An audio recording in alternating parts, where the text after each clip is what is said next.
नमस्कार सभी साथियों को, सभी का चैनल पे एक बार पुनः स्वागत है। प्यारे साथियों, जिन अभ्यर्थियों को जूनियर अकाउंटेंट रिजल्ट का जो इंतजार था वो आज इंतजार उनका पूरा हो गया है। आज जूनियर अकाउंटेंट का परिणाम जो है वो जारी हो गया है। कितनी कट ऑफ रही है, अपने एक जो अनुमान अपने बता रहे थे उससे कहीं अधिक कट ऑफ जो है वो यहाँ पर रही है। कुछ अन्य बातों पर भी चर्चा करेंगे। एक बार कट ऑफ को देख लेते हैं। आप लोगों ने देख भी लिया होगा। नॉन टीएसपी की जो कट ऑफ है जूनियर अकाउंटेंट की, वो मैं बात कर लेता हूँ। सामान्य की अगर बात करें, सामान्य के जो पुरुष हैं उनकी 576.7730 यहाँ पर रही है, यानी 70% से ऊपर आपकी ये कट ऑफ जो है वो गई है। फीमेल की बात करें तो 512.7815 यहाँ पर रही है। और वीडियो कैटेगरी की महिलाएं हैं वो 381 पॉइंट कुछ हैं। डाइवोर्स कैटेगरी में 363 है। एक्स सर्विसमैन 274 यहाँ पर रही है। ईडब्ल्यूएस की बात करें तो ईडब्ल्यूएस में 530.8496 यहाँ पर रही है। फीमेल की 442.8414 यहाँ पर रही है। ईडब्ल्यूएस की जो वीडियो कैटेगरी की महिलाएं हैं वो 381 है। डाइवोर्स 363 है।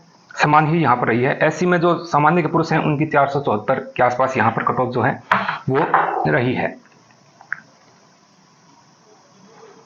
ओबीसी की बात करें तो 555.6123 यहाँ पर रही है। फीमेल की 461 के आसपास रही है। कट ऑफ आप लोगों ने अमूमन देख ली होगी। और टीएसपी में बात करें तो टीएसपी में जो विशेष कैटेगरी के जो अभ्यर्थी हैं उनमें सभी में एनए का कॉलम है, यानी कि नॉट एलिजिबल यहाँ पर दिखाया है। ये बात मैंने आपको कट ऑफ बताई, उसमें मैंने बताया था कि इस विशेष कैटेगरी के जो अभ्यर्थी हैं टीएसपी एरिया में, वो अगर जो मिनिमम जो क्राइटेरिया रखा गया है पासिंग मार्क का, तो उसमें अगर वो क्वालिफाई होते हैं तो यहाँ पर उनके चांसेस बढ़ते हैं। लेकिन यहाँ पर अपने देखते हैं कि कोई भी अभ्यर्थी इन कैटेगरी में सिलेक्ट नहीं हो पाया है, एनए के कॉलम में ही है। तो इस प्रकार से आप लोगों का काफ़ी लंबे अरसे से इस परिणाम का इंतज़ार था। ये आज इंतज़ार आपका ख़त्म हो गया है। अब इसमें आगे चल करके इन्होंने दोगुना अभ्यर्थियों को यहाँ पर पास किया है और डॉक्यूमेंट वेरिफिकेशन के लिए उनको बुलाया जाएगा। ये बात आगे अपने फिर एक सेशन में बताएंगे। जो अभ्यर्थी 21 साल से कम के दायरे वाले हैं उनके लिए भी मैं अभी सेशन चल रहा है तो बता देता हूँ कि 21 साल का जो दायरा है, तो आपने अगर फॉर्म भरा उसमें आपने देखा होगा कि एक यहाँ पर अपने कॉलम आता है कि 1 जनवरी 2024 तक अगर आप 21 साल पूर्ण कर लेते हैं तो आप इसके लिए एलिजिबल हैं। 1 जनवरी 2024 को अगर आप 21 साल से 5 या 10 दिन भी कम है तो यहाँ पर आपकी दिक्कत आएगी। ये भर्ती प्रक्रिया जो है ये प्रक्रिया दिन रहेगी, भर्ती रनिंग में रहेगी।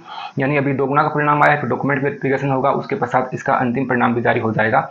जो कोर्ट का मामला साथ में चल रहा है तो वो मामला अपने आप बाद में जाकर के जो याचिका लगी है वो खारिज हो जाती है। ऐसा कई भर्तियों में देखने को मिलता है कि याचिका साथ चलती है और साथ भर्ती रनिंग में रहती है और भर्ती प्रक्रिया पूर्ण भी हो जाती है। उसके बाद वो कोर्ट में लगी याचिकाएं जो हैं वो यहाँ पर समाप्त हो जाती हैं।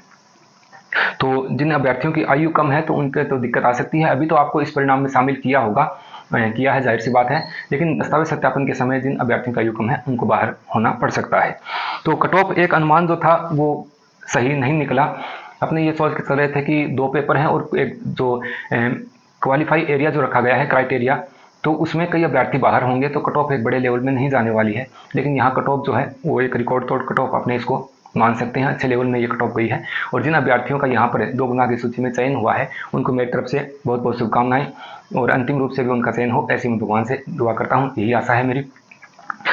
किसी नेक्स्ट सेशन में अन्य दस्तावेज सत्यापन संबंधित कोई जो भी आवश्यक दस्तावेज आपके हैं वो किस प्रकार से तैयार करें, स्क्रूटनी फॉर्म किस प्रकार से भरें, इन सभी चीज़ों को लेकर के मैं आप लोगों के समक्ष उपस्थित होऊंगा। मिलते हैं किसी नेक्स्ट सेशन में नई जानकारी के साथ। तब तक के लिए नमस्कार।